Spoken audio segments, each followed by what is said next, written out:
let's move on to Tova-Emuna, who was Cheyenne before she became Tova-Emuna. A few months ago, she too converted. Tova-Emuna, the floor is yours.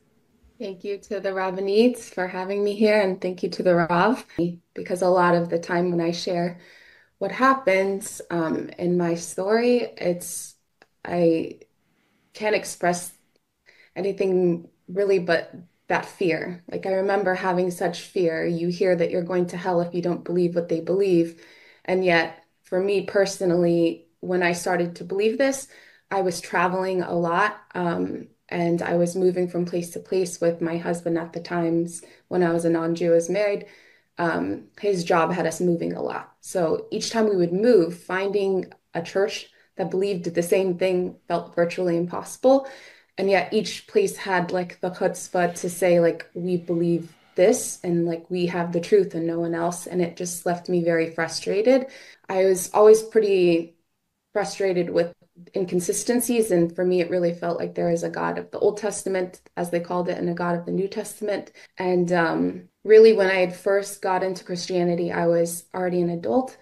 And I remember like a normal people open a book. I started at Genesis. Like I opened a book and I started, I opened the Bible and I started reading it at Genesis. And then I got to Deuteronomy and I saw that, this Torah doesn't change. So by the time I was already like within Christianity, I was already questioning like why is the Torah not being kept? And I was ready to start taking on things. And I quickly was told, you just believe the right things and that's what saves you. And, Yashka did everything. You just don't have to do anything. You just have to believe. But that wasn't satisfactory for me. And I really just felt a call to do. And so my natural path within like the realm of Christianity was I was going to go do ministry then. I needed to do, like I had to do something with what I was receiving. And so I went to ministry school, got into like ruffled feathers with the pastor because we'd had to memorize these things called catechism. But when I questioned like, how does this not line up with what you're calling, at the time they're calling the Old Testament, like why does this not line up? It would just be again the just believe. And the things we were memorizing were not even really in the book itself. They were just someone's theology, and you had to memorize it and like spit it out. And I think I asked a lot of questions and really walked away from the school feeling deflated and still just feeling this call to do. And I myself joined a ministry and at this point got kicked out of that ministry for confronting a pastor because he was taking verses out of context and that didn't go well. But I kind of at this point just gave up. I ended up getting married at this time. I had children after we were still moving, and I just ended up at this point like not going to church anymore. I didn't believe in Christianity at this point really either. And I was just so afraid to let go of that belief because you're told you're going to go to hell. So I was just like, fine, I'll do what you say. I'll just, believe and everything will be good. But when my oldest daughter turned 3, I was terrified that she would be an atheist. I didn't want her to not believe in a God. I knew that there was a God out there. I just didn't think it was the God that I was being taught. And I remember speaking to one of my friends and saying, like, I'm so frustrated. I'm not a Christian. And at this point, they said, like, good news, essentially. I heard that there's this thing called Messianic and you can keep the Torah. So for me, this was like, oh my goodness, yes, this is what I've been searching for. Like, we have the answers. We had moved by a place that had a Messianic congregation, they called it. Very much ran like a church. Everyone was doing what they thought was best. And I was serious about things. Like I was starting to research on my own. And I remember like asking someone, like, how do we kosher meats? And how do you get the blood out? And they're like, again, whoa, you're taking this too seriously. And so I still felt frustrated. And on my quest of searching, I came across different sources of Judaism, and a lot of it were Orthodox. And when I was reading Orthodox sources, this is what really like made sense. It had the questions that I had, they were being answered, and I finally was just finding light. I didn't know how to articulate it at the time, but I was too afraid at this time with that fear to let go of Yashka. And so as I'm learning Orthodox sources on the side, I decided to think like, how do I blend these two? because I don't want to let go of Yashka because I'm afraid to go to hell. And, you know, I want Orthodox Judaism because I see such light in it. So I thought it could be a thing.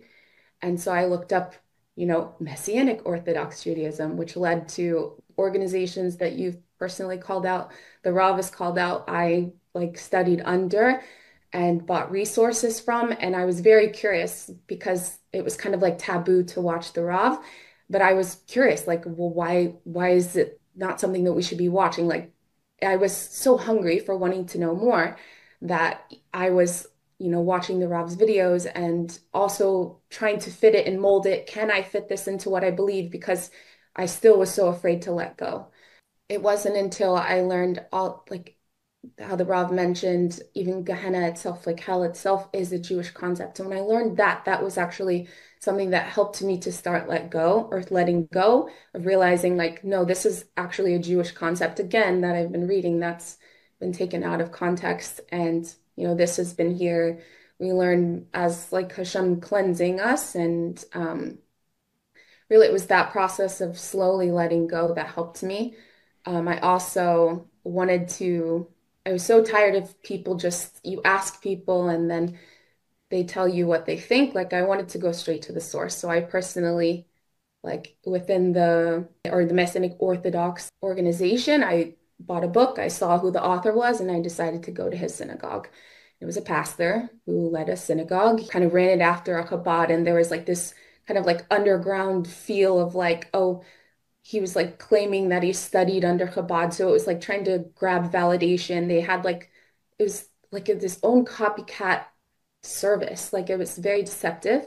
You had like a minyan going on. You had like the Torah service. You had chakras, and they had Jews, which they were converting in their own like bet din. I was at this point still asking questions, and thank God during this time I was so afraid to teach my children anything that on the side when I'm teaching my children, because I again didn't want them to be atheists, I was just feeding them Orthodox books. So we were learning like the Midrash for kids and various sources, and they were getting real Judaism while I was trying to figure it out because I couldn't, like, even as I was searching, I saw the light and truth in Orthodox Judaism. I saw that this went back to Moshe, and I just believed in this power of connection that it was consistent. And when I used to live in LA when I was younger, I would see Orthodox Jews on Shabbos, and it didn't seem very different from, you know, what's being in the oral Torah. And I just saw the consistency that I craved.